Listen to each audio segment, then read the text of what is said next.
Rome रोम भाइयों. Hello guys, welcome to my new blog. मी आलो एका कॅन्टीनवर, सोनवली फाटा आपल्या गावाच्या जवळच आहे. तिथून बस स्टँड पाशी गेलो. बस स्टँडवर स्टिकर विकर लावले एअरटेलचे. बिलकुल मग पाण्याचा मोसम झाला तर म्हणलं कुठं जाऊ. मग गेलो मी कॅन्टीनवर. तिथं बसलो. मस्त थंडीगार हवा लागे. असं वाटते का तिथून उठावंच नाही.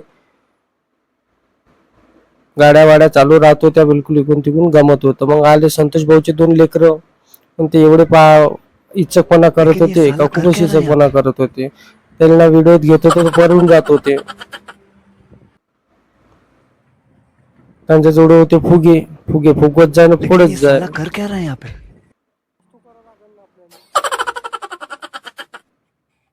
एक फुगा तसाच फुटला. मग आली ट्रॅव्हलर, छोटे छोटे मुलं आले. ते हात दाखवायला लागले. मग मी पण त्यांना हाय हॅलो केलं.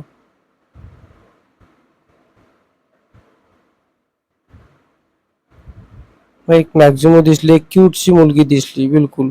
तिचे गाले वाले पकडले थोडीशी.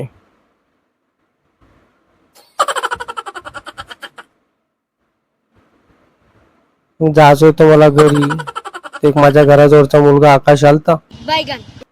एका गाडीची वाट पाहून 2 गाड्या आल्या. मग त्याच्या गाडीवर बसलो. चाल बाबा म्हटलं, घरभरी तरी पोचून दे.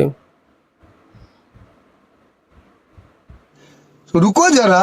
तिथून निघालो तरी मला गाडीवर भिऊ लागेल, कारण की गाड्या एवढ्या चालू होत्या का खूप जास्त. तो म्हणे नाही पाडत ना, भिवू नको. म्हटलं ठीक आहे, चाल बा बसल्यासाठी. मग आलो गावाजवळ.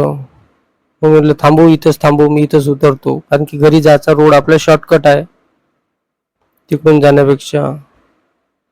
तो चालला गेला. मग मी आलो एका वावरात.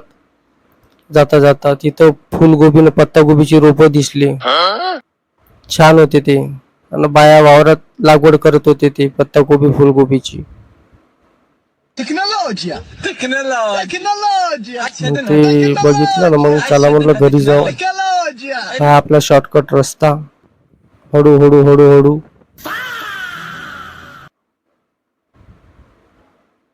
मग फायनली घरी पोचलो. गेट लावून होतं. म्हणलं गेट उघडलं आणि गेटच्या अंदर चाललं गेलो. ठीक आहे गाईज, भेटू आपण पुढच्या ब्लॉक मध्ये. राम राम.